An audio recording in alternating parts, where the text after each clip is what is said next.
Le projet, ça a été toujours un outil d'apprentissage. Bonjour tout le monde, je m'appelle Rodrigo Bustamante, j'ai fait équipe avec Rafaelina Cepeda, nous sommes profs d'espagnol. Aujourd'hui, je vais vous parler d'une stratégie méthodologique qui s'appelle l'apprentissage par projet. Qu'est-ce que c'est? L'apprentissage par projet permet de passer du modèle traditionnel au modèle actif. Pourquoi? Traditionnellement, quand on faisait un projet, les profs, c'est lui qui faisait presque tout. Donc, à ce moment-là, les élèves étaient plutôt passifs. Dans l'apprentissage par projet, l'objectif ultime, c'est que l'apprentissage se centre sur l'élève. C'est lui qui fait tout. Et quand je dis tout, c'est tout. C'est quoi le rôle du prof? Le rôle du prof, c'est pas compliqué. Il va guider le prof. Qu'est-ce qu'il va faire? Il va tout simplement s'assurer que tout va bien. Il va former des groupes. Et justement, pour former les groupes, vous devez tenir compte des affinités. Évidemment, quand on va travailler en équipe, c'est sûr et certain que c'est très important que les gens qui font les groupes aient une bonne communication. N'oublions pas que la communication, c'est la base de tout, socialement et plus encore à l'intérieur d'un groupe. Quand on va former les groupes, on doit tenir compte de ça. Donc, évidemment, on va choisir des gens qui travaillent bien. On va épargner beaucoup de problèmes et de problématiques à l'intérieur d'un groupe si on fait et on choisit bien. Donc, avec notre expérience, avec notre savoir-faire, avec notre savoir-être, c'est sûr qu'on va s'assurer que tout, de départ, ça marche bien. Dans cette stratégie méthodologique, c'est sûr qu'il va y avoir à un moment donné, au processus d'élaboration du projet, des moments un peu stressants, surtout parce que la personnalité des gens il va petit à petit sortir quand on va faire le travail. Mais c'est à nous de gérer, c'est à nous de motiver, c'est à nous de vraiment faire de guider bien notre projet pour que ça marche bien. Initialement, évidemment, on va faire la sélection d'un sujet. Si on laisse aux élèves de choisir les sujets, c'est une façon de les responsabiliser au départ. C'est merveilleux. Pourquoi? Parce qu'à ce moment-là, il y a comme un sentiment d'appartenance. C'est notre projet, c'est ce qu'on va faire.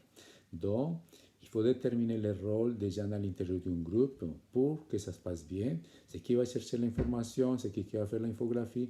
Mais en fait, qu'est-ce qu'on va faire avec notre projet? Il faut, très important, il faut déterminer un plan de travail. Parce que ça, c'est moi, je dis que c'est ça qui permet que ça marche tout au long du processus bien. Évidemment, il doit y avoir une évaluation et même une évaluation à la fin. Si ce n'est pas évalué, ça ne vaut pas la peine. C'est mon point de vue et c'est entendu que c'est comme ça. Donc, il doit y avoir une évaluation à la fin. On doit faire vraiment les bilans et au cours des routes, évidemment, le prof, il va faire une mise au point. Il va voir comment ça se passe et que tout ça se passe bien. Donc, la communication, c'est un travail en équipe et la planification. Trois choses qu'on ne va pas négliger. Travail en équipe, que c'est vraiment un travail en équipe. Il y a des gens qui à un moment donné, ils ne voulaient pas faire grand-chose. On doit être à l'écoute, on doit regarder, voir comment ça se passe. La communication, je vais me répéter parce que dans la vie de tous les jours, et plus à l'intérieur d'un groupe, la communication c'est fondamental, c'est la base. Et on le sait bien socialement, et même, même dans un couple, si la communication passe mal, ça ne va pas. Donc, la planification, très important. Vraiment, la planification va nous assurer que tout ça se passe bien. Comme tuteur, donc, on doit motiver, on doit questionner, on doit encourager. C'est un facilitateur. Donc, avec notre expérience, on va guider les groupes et sûrement qu'on va avoir de bons résultats.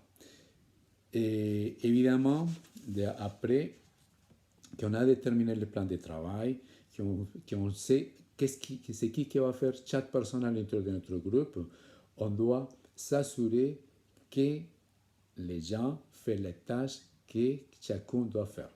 Donc, on va observer, on va les laisser faire petit à petit, et les gens, en fur et à mesure que le temps passe, sûrement que le projet va prendre pour lui-même, il va prendre, disons, la force, il va partir du bon pied. Normalement, ça se passe comme ça.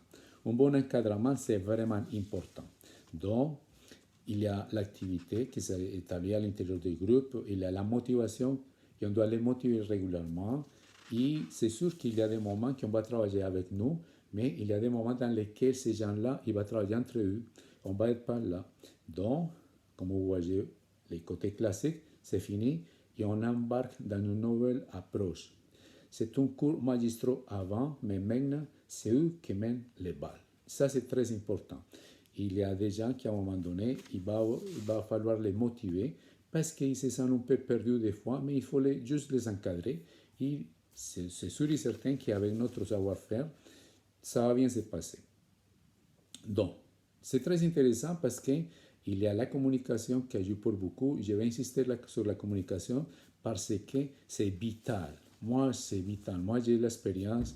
Ça fait déjà quelques années que je suis prof et normalement, si on tient une bonne communication avec les élèves et entre eux, ça se passe bien, c'est bien. Donc, je répète, on va faire notre travail, on va faire l'entente, comment est-ce qu'on va faire, on va faire la conception du travail, comment est-ce que ça va produire et l'évaluation. C'est vraiment important parce que si on ne fait pas l'évaluation, ce n'est pas un outil d'apprentissage. Finalement, on fait n'importe quoi. Donc, il faut vraiment un bon encadrement pour s'assurer que tout va bien.